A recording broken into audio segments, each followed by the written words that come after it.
What's up, motherfuckers? Sorry it's been about a week since I made a video. A face-to-face one, anyhow. Because the compilation video didn't really count as a video. But, I'm in Augusta right now trying to take care of some of the logistics of the move. And I'm not really doing very well right now. Actually, I'm doing really shitty. My family dropped a bombshell on me yesterday that basically completely blew my life to pieces. And now I'm trying to put them back together and it ain't working so well. This demeanor and the smile is very fake. So, and I'm really good at that. So... So I'm not going to explain the situation to you guys because this is not the place to share my family's dirty laundry. The cannoli fountain is about Kevin and I. And that's what I'm going to talk about. I'm going to talk about Kevin. This is basically a how to be the best boyfriend ever video. And if you are a man, whether you're gay or straight, you need to watch this video.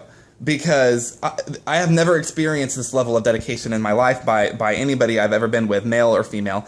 And I have never seen something like this. This is the biggest display of dedication I've ever seen for a man in my entire life or experience. So here's the story. Yesterday I wasn't doing too well. I was just kind of, melancholy, stressed out, not really feeling all that great. And Kevin was at the plaza hanging out with his friends about a few miles away from the hotel that he was staying at. And I was like, okay, go hang out with your friends. Because I'm a good boyfriend too.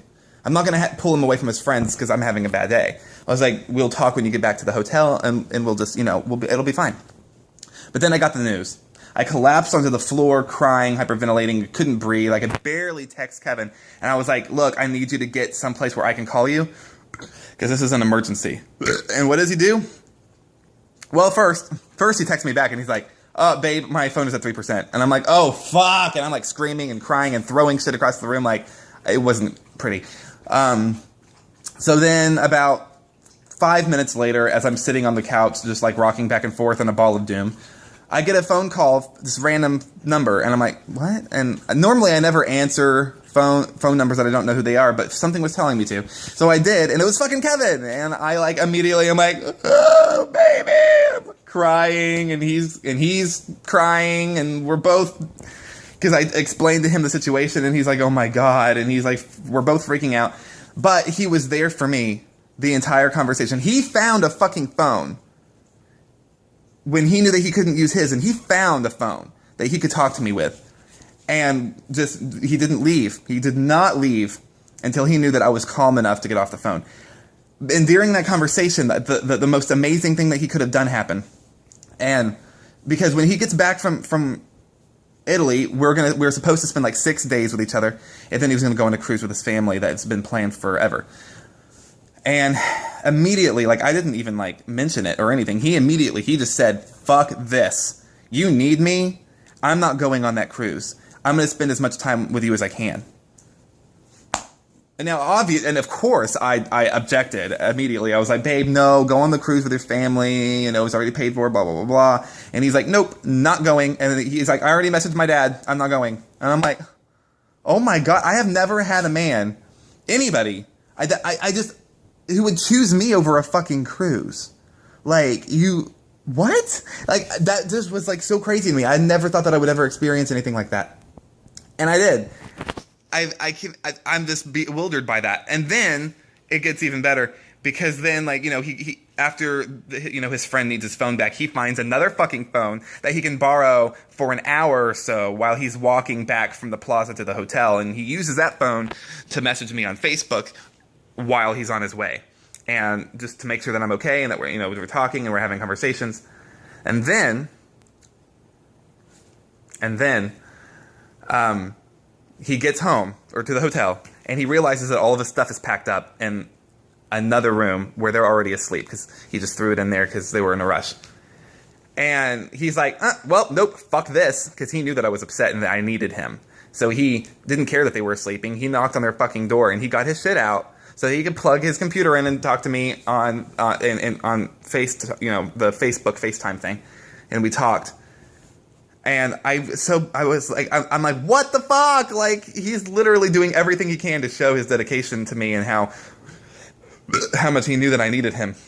And he was just there. He was there. And then the next morning, we have this tradition where because of the time difference, he's waking up around the time that I'm going to bed. And this morning, because I was really tired. I accidentally slept through it, and I was really pissed. But when I got to the message, this is what I see. I see him. He messages me, and he says, "Babe, there was something wrong with the hotel electricity or something, and my phone, when I put it on the charger last night and I woke up, my phone's only on 4%, and I have to go on a 12-hour hike, and I'm not going to be able to use my phone." And I immediately start crying because I knew that I was going to need him today. And I'm like, well, fuck. Okay, I love you. That's so shady. I knew it wasn't his fault, but I was just pissed. I was so upset. But then I noticed that there's a notification in my messenger from it's a request. And I was like, I wonder who this is. So I click on it, and it's one of Kevin's friends from one of the people in his group. And she's like, hey, this is a friend of Kevin's. He told me that if you needed him, just to Facebook this, just Facebook me. And every time you send a message, I'll give the phone to him because he wants to check up on you throughout the day. And I'm like, oh. I'm like, I can't believe that he would do something like that. I was like, oh my God. Like, this dude isn't playing around. Like, he's serious. Like, he knows I need him. And he's willing to do whatever he fucking can to get a hold of me so that I can talk to him. What the fuck? I've never experienced anything like that before. And, and then I literally just a few minutes ago got a message from him again for that Facebook saying that he's going to be on his way soon and that he's not going out tonight. He's literally going to take a shower, get in his bed, and talk to me tonight as long as we need to talk. I love you so much. Kevin. Mwah. Mwah. That is how to be a good boyfriend. Be dedicated. Pay attention. And do what you can to make your partner feel needed or to feel like, that you can come to them and that if I were to ever have some kind of emergency that he'd be there. That's what I needed to know. Because I wasn't sure if he could handle that. Because, he's never been in a real relationship before. And he doesn't really know a lot of things about this relationship and stuff. And I kind of have to tell him sometimes, like, look, in a relationship, this is what you do. And, my love language is words of affirmation, and he's really good at that. But I kind of thought that I needed to see an action because I wanted to make sure that if I had a situation where it was an emergency that he would be able to handle it because I didn't know.